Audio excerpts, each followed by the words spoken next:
Chapter 1 Prayagraj. सुबह के वक्त गंगा के घाट पर शंखनाद और आरती की आवाज आ रही थी। सभी पुजारी एक लाइन में खड़े होकर आरती कर रहे थे। इसी के साथ ढेर सारे दीपक गंगा के पवन जल को सुनहरा कर रहे थे। सूर्योदय की मध्यम से रोशनी गंगा के पवन जल पर पड़कर अपनी सुंदर सी आकृति बना रही थी। सुबह का पावन दृश्य किसी के भी मन को भाने के लिए काफी था। वक्त बाद ही आरती संपन्न हुई और सभी पुजारी आकर सबको आरती देने लगे।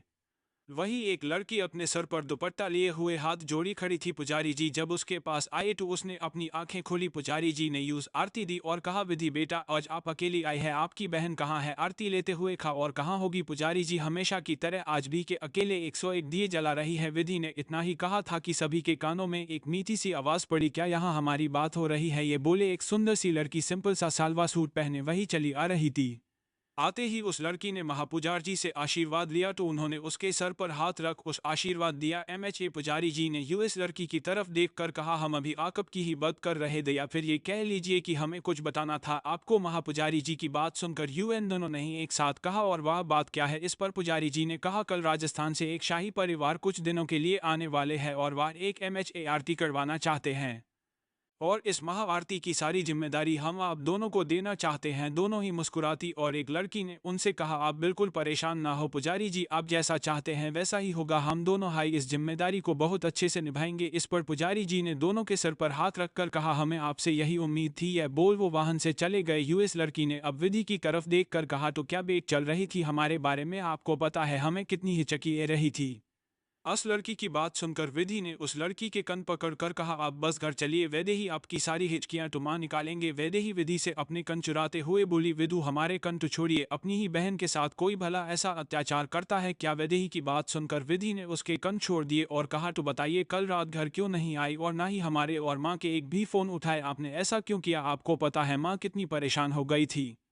विधि की बात पर वैदेही ने कहा, वह हमें ऑफिस में कुछ कम था और फोन भी स्विच ऑफ हो गया था। आप सीआईडी की तरह इन्वेस्टिगेशन बैंड कीजिए और घर चलिए, हमें हमारी प्यारी मासी का भी मनाना है। ये बोल आगे आगे चलने लगी तो विधि ने अपना सर हिलाकर कहा, आपका कुछ नहीं हो सकता। ये बोल वह भी वैदेही के साथ ही चलने लगी। उनको घाट से निकले अभी कुछ ही समय हुआ था कि वैदेही की नजर एक जगह पर गई, आंखों में चमक आ गई।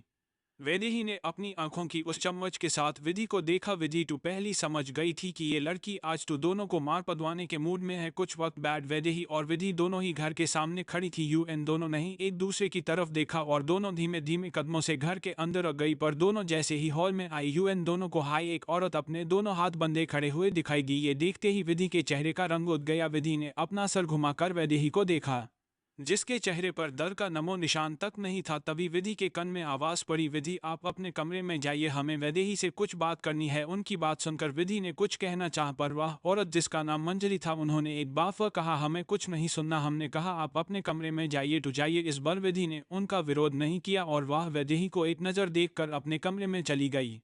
वही उसके जाते ही मंजरी जी वैदेही के पास बढ़ती हुई बोली, क्या कहा था आपने कि आप जल्दी से कम खत्म कर घर ए रही है और कल पूरी रात आग कम करती रही? आपने हमसे झूठ कहा। वहीं वह जितना वैदेही के नजदीक आ रही थी वैदेही उनसे उतना ही दूर जाते हुए बोली, मासी हमारी बात तो सुनिए। मंजरी जी ने झल्ला कर कहा, कुछ नहीं सुना है हमें, और ये भगाना बैंड कीजिए, बस एक बार हाथ लागिए आप हमारे, फिर हम आपको बताते हैं।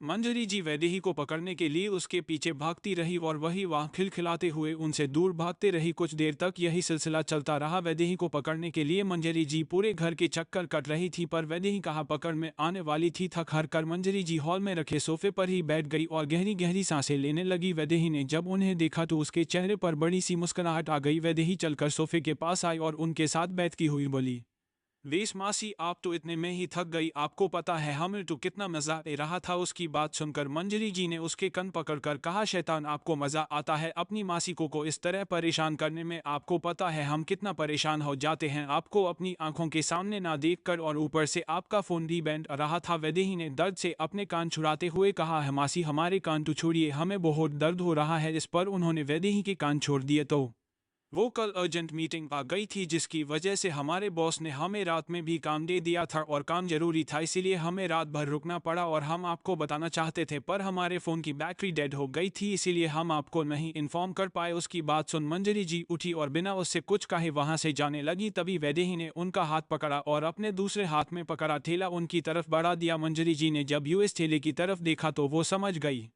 कि उसमें क्या है। तभी वैदेही उनके सामने आई और बोली, गलती तो हमने की है, टुफर इन रबड़ी जलेबी और कचौरी की, इसमें क्या गलती, भला इन्हें क्यों सजा मिले। ये सुनकर मंजरी ने कहा, हमें नहीं खाना है कुछ भी। पर वैदेही ने कचौरी, रबड़ी और जलेबी निकली और जलेबी को मंजरी जी के सामने कर बड़े प्यार से बोली, प्लीज इस बार माफ कर दो ना, हमसे हो गई गलती पर आगे से नहीं होगी। और वैसे भी इन सब में आपके मनपसंद नाश्ते का क्या कसूर है, इन्हें तो आप खा ही सकती है।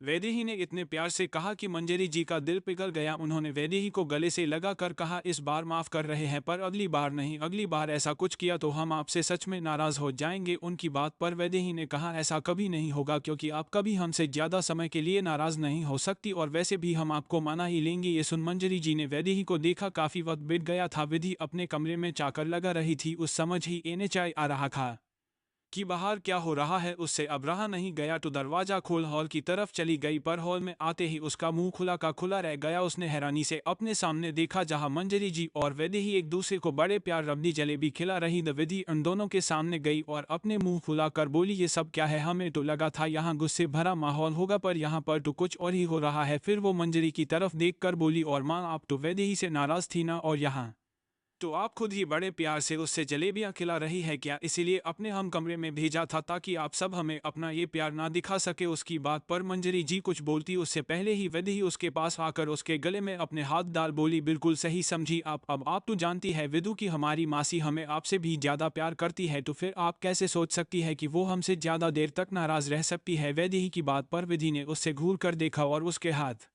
अपने ऊपर से हटाते हुए बोली, बास कीजिए अपनी बकवास, हमें नहीं रहना आप लोगों के पास। ये बोल विधि जाने लगी तो वैदेही ने उसका हाथ पकड़ उससे रोका और जबरदस्ती उसके मुंह में जलेबी दस कर बोली, बास भी कीजिए विधु, हम मजाक कर रहे थे और वैसे भी हमने कहा है कि मासी सबसे ज्यादा हमें प्यार करती है, पर हम टूटू अपने से 1 साल छोटी प्यारी और हमेशा सीरियस रहने वाली बाहें से ही प्यार करते हैं जिसके नाक पर हमेशा गुस्सा रहता है। ये बोल वैदेही ने विधि के नक को पिंच किया।